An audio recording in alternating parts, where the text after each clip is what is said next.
Buddy, this is Dan from Christie's RV. Today we're going to be taking a look at this 2018 Starcraft Launch 17 QB. We're going to go over the stuff that you need to know once you've purchased this unit. So on the front, you have your 20-pound propane bottle.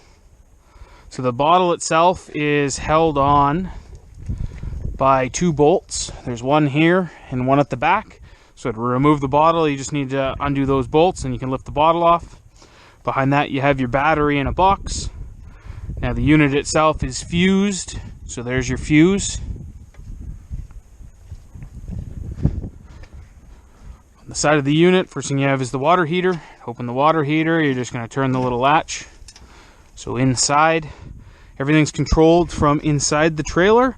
In here, the only thing you'll have to do is do the drain plug. So the drain plug comes in here. So when you want to remove the drain plug, you need to take the pressure off the system first. So you'll need to open up a set of taps inside. Then you can safely remove the drain plug. This here is pressure relief valve. So it is common for it to drip. So that's a normal thing. Beside that, you have your fresh tank fill. So if you want to fill the fresh tank, you're just going to put your hose in there. Once it's full, it's going to start, the water's going to start coming out underneath the unit. Below that, you have your outside shower and then your city water hookup. So if you're just going to hook up a garden hose, that's where you're going to hook it up. On the underside of the trailer, you have your low point drains for the lines. So your hot and cold for the lines to drain. This here is your drain for your freshwater holding tank. So your furnace exhaust. This is the back of the fridge. So everything for the fridge is controlled inside.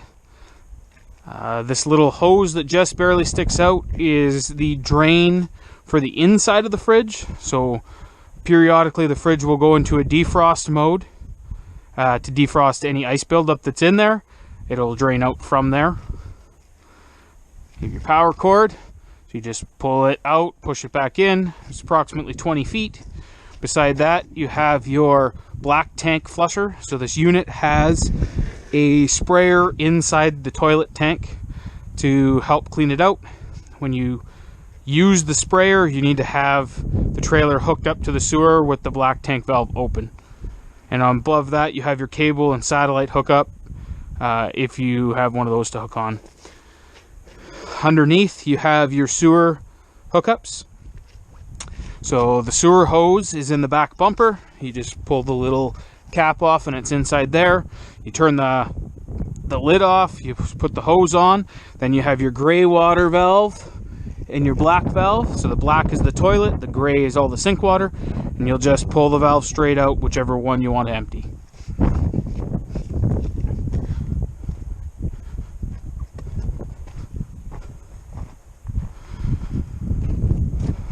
So on the front side, you have one set of receptacles.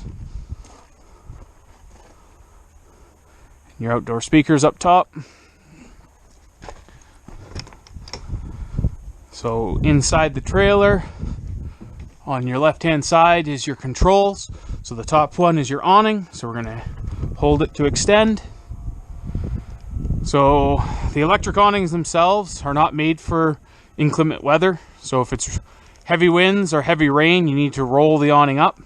As well as, I'd recommend if you're not going to be at your trailer, you should roll it up while you're not there.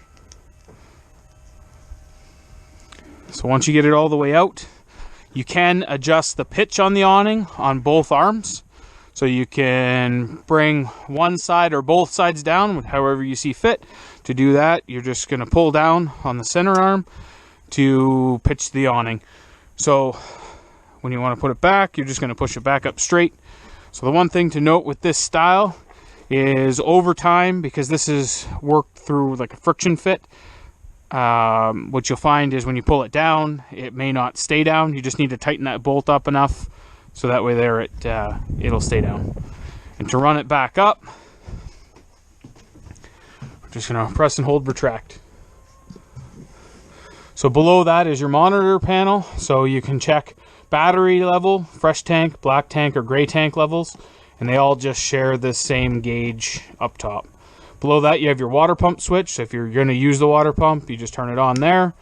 And beside that you have your water heater switch, so to light the water heater you're just going to turn it on. The light that's here is just indicating that the thing is not lit. So if you notice that it doesn't come on, that little light will come on. You can hear the water heater running as well. And to turn it off is just back off.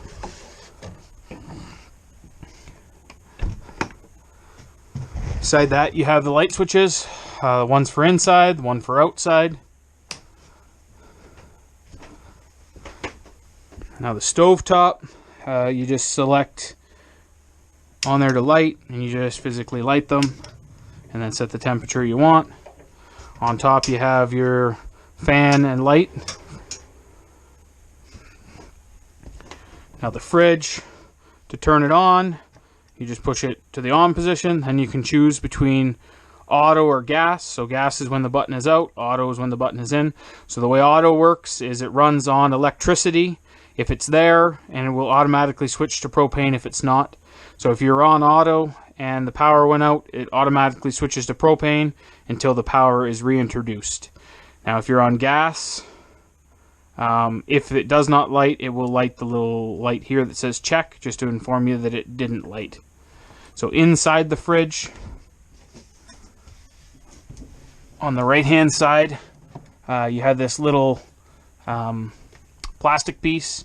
Basically, the higher up you slide that, the colder it is, the lower down on that fin, the warmer it's going to be inside. Underneath that, you have your load center. To open it up, you just push in the center. It comes open. You have all your breakers and fuses, and everything is labeled on the door. One thing to note is that an RV breaker does not have that orange indicator telling you that it's tripped. So if you have a power issue, you just need to find the appropriate breaker and just turn it off and back on to reset.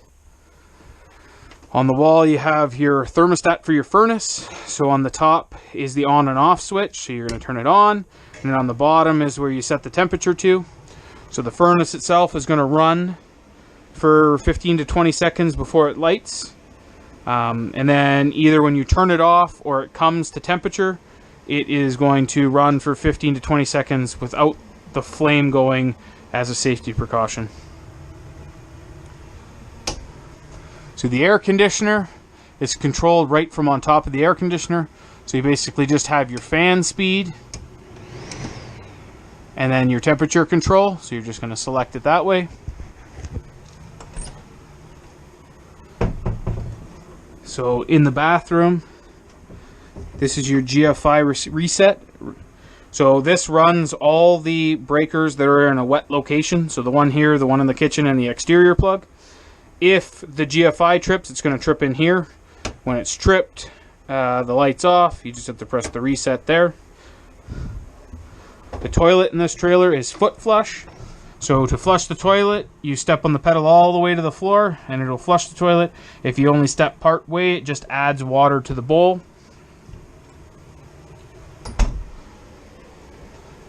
So the water system in this trailer has bypasses for winterizing. So they're all located under the bed at the front. So if you lift the bed up, on the water heater there's 3 valves. So one here, one on the blue line, and one on the center line. So right now we are in summer mode. So that's where you're going to operate the water heater at. So for winterizing purposes, you'll just turn the valves, all 3 valves, the opposite of the way they are now, then that will be winter mode. Over on the side here, you have 2 valves, one here and one here. So this is for your water pump. So when you, right now we are in summer mode, it's going to draw from the fresh tank. So to winterize, you're going to close this valve and open this valve, and then this clear line will go in your jug of antifreeze and allow the antifreeze into the trailer.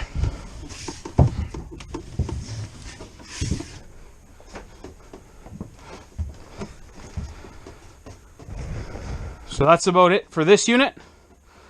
I hope you enjoy. Have a great day.